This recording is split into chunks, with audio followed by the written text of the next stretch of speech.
workplace first responders in that social and emotional realm. Just the way like a first responder arrives to the scene of an accident, and they are most helpful because they know what they are and they know what they aren't. They have literally a basic kit to help stabilize you to your next level of care. They know that they're not the orthopedic surgeon, the rehabilitative specialist, the anesthesiologist. Same way, social emotional, you should not be someone's counselor or their rabbi or their priest or their small group leader. They might need all of those things. That's not your role.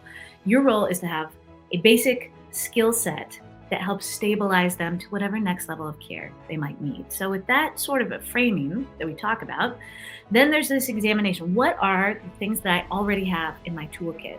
We're a grief-adverse culture. We don't reach for them often, and it's usually predicated on personality, what somebody said to you at your first sad formative funeral, and you just find yourself like repeating these behaviors.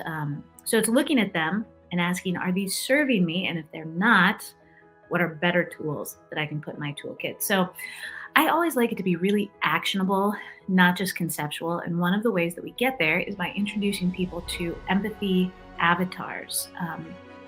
That's a way of having some psychological distance, but also connection with these suboptimal behaviors. So Ingrid, you were sitting there and I introduced people to cheer up Cheryl. Maybe you're always fighting to be on the bright side and you desperately want to make everybody else get there too. Or commiserating Candace. Whenever someone shares their sad story, you jump in with what happened to your aunt or your uncle or to yourself 4 years ago and you hijack the narrative. There's a handful of others, Fix It Frank, Buck Up Bobby. And a big part of the workshops is also metabolizing this content. These are human skills that have to be practiced and worked through in human interactions. And that's oftentimes where some of the magic comes too, as you give people the space to actually work on laying down the neural pathways of different behaviors.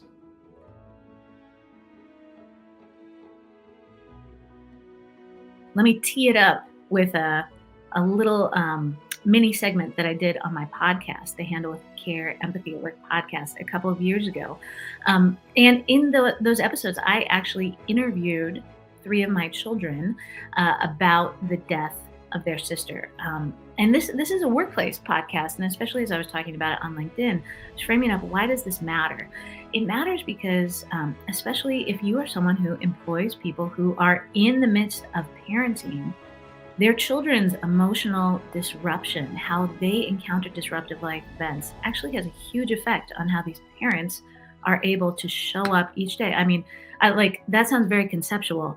Just talk to any parent who has been through the ringer with, their children's substance abuse during their high school years, or they're coming in and out of different treatment programs, or even as young kids have been like, man, the pandemic has really messed with my child's social skills and ways to show up. And that part of a parent's brain that is distracted, feeling overwhelmed, can oftentimes hijack how they're able to show up at work. And so talking about empathy within parenting, it really is a workplace skill, and especially for organizations that have working groups for parents. They're already providing supportive tools and ways for parents to skill up and engage in these conversations. This is a great value add that benefits people personally, but also has like a virtuous spillover into your organizational life. And it is very story-based and full of a lot of resonance and moments to laugh, to shake our heads together, and maybe to shed an occasional tear, because parenting, especially over the last couple of years, has been a profound journey.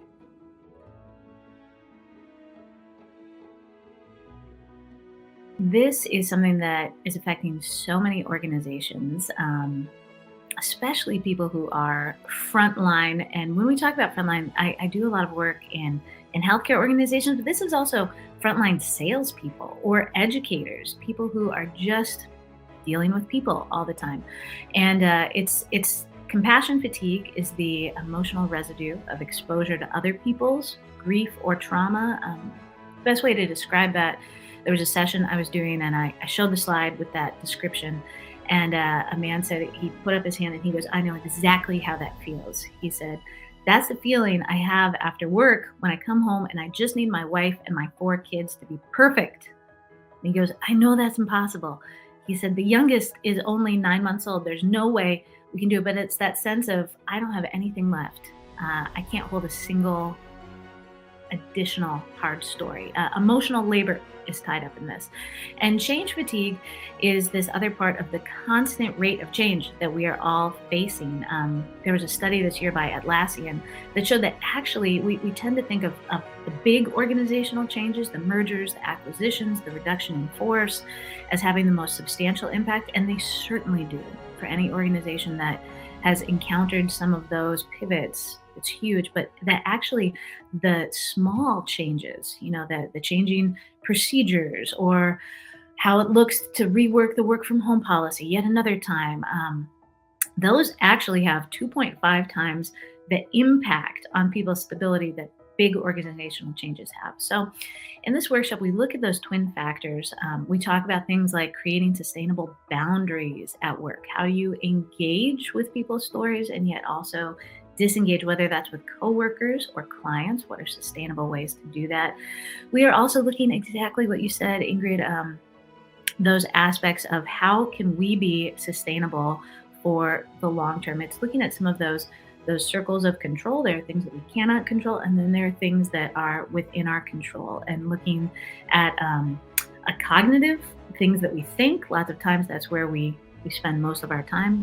Let's change your thinking, but also what are things that we can do with our bodies.